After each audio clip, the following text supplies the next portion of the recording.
want to spend a little time today as we get into sale season for the sheep industry, especially talking about the breeds where the sheep are shown in long fleece, and just how the whole process goes, and how as you analyze these sheep that are fit, you need to be aware of the things that are being done to them to make them look more advantageous and make them look better in the show ring.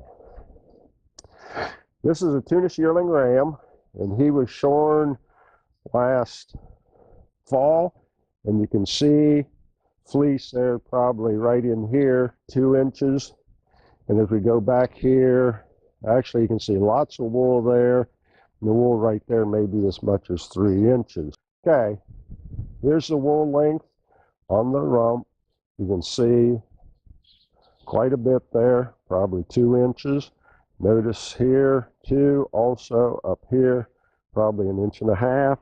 And then the other longest place we left the wool was here right in the middle of the back, again about 2 inches. So kind of the goal is when we start with a full fleece sheep that we're going to fit for a show or sale, we want to do some things to make them look nicer. Number one, we want the top to be nice and level. So we want the front end to be nice and clean. We want the rump region to be thick, also level, and the tail set we want to be as high as possible. So by using the wool as our system to amplify those areas, how do we do that? Number one, we leave more wool here. You can see there's quite a bit of wool there, less wool here, and less wool here. So this gives the effect of leveling the top up. Again, this is a very rough cut. This is done approximately 6 weeks to 8 weeks before the show to start that process. And then, of course, this sheep will be washed, carded, and fit, and that will all start blending in. Notice here, too, less wool here, less wool there, making the front end look a little narrower and not as deep. Tapers back here to some depth. You can see back here the wool extremely long, the wool right here, to give the effect that we can come up and square that out.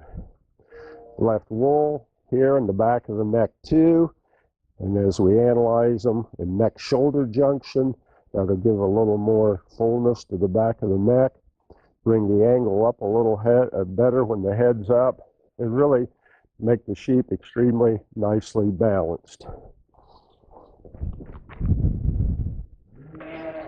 Okay, as a buyer, and you go into the sales, you need to, number one, be aware and take into consideration these facts are done to the sheep that you're going to want to purchase. So in the show ring, as a judge, same thing holds true. You try to analyze what has been done to fit the sheep to make it look more correct, leveler, square, and deeper. Okay, how do we want to transition into shearing? So when you sit back on the other side, we're going to say, so now we're going to go ahead and shear him off so you can see what he has got. Right, okay, because we want to hold this to 3 minutes or so, or 5, right? Okay, now we're going to shear this sheep then completely. We're going to remove all the wool, and you can see then this is the before picture.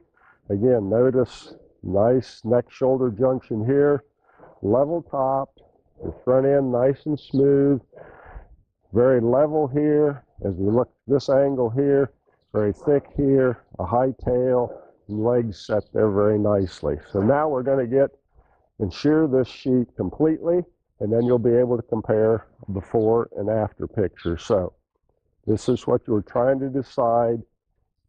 Does this animal have the traits we want to amplify for our flock? Yeah. Okay, as we start now shearing the sheep, again, obviously he's on the trimming stand, and Takes a little longer to shear them this way, but again, it's easy to see exactly how the different lengths of wool come off. Here, as I'm working on the side and in the front end, you can see the wool was much shorter there. As we move on to that top area and back to the hip and the legs, the wool length is much longer. Tough part will be getting around the legs, around the neck, and up here around the head. We move to the other side of the sheep. Again, continue the long strokes back. As I come to the pins and move around the rump, again, you can see how long this wool is that we had left. Now, also notice as we now finish shearing and we get to analyzing this sheep a little bit, we did leave that short wool there to amplify how nice and clean fronted he is. And then he shows good depth of body and depth of side. We originally left a lot of wool there on top of him. Now as we look at him, we can see he is a little high in his shoulders, but basically for a tuna shearling ram, extremely pretty in his front end and really pretty level top. You notice there's a little bit of highness there, but the hip is good and level. The leg, again, that's where we had left our most wool when we cut him out earlier. When we take that wool off, not the bulge and the shape that the wool give us, but still there is muscle expression there on the inside and the outside of the leg. When we actually put a level on top of him, you can see there's some daylight under there, but that's a pretty good sound level kind of sheep. Here as we look at kind of the before and after pictures, when you're cutting sheep out, you know, in all cases it becomes much easier to start with a sheep that really has very few flaws and is fundamentally good and sound. That's kind of our case here. You can notice the longer wool did give us the opportunity to level up his top. We balanced him by taking wool off on the front, leaving it in the leg. That would give us the opportunity to just make him look thicker through the center of the leg with more total muscle expression. But again, the main point here is we're trying to show you is, you know, wool can cover up things, make things look better. When we get the wool totally off, you can actually see the animal as it is naturally. And in this case, both of them, depends on what you like to do. If you want to spend the time and effort to trim, this would be a good sheep to work on. But if you want to show him slick shorn, you can also do that.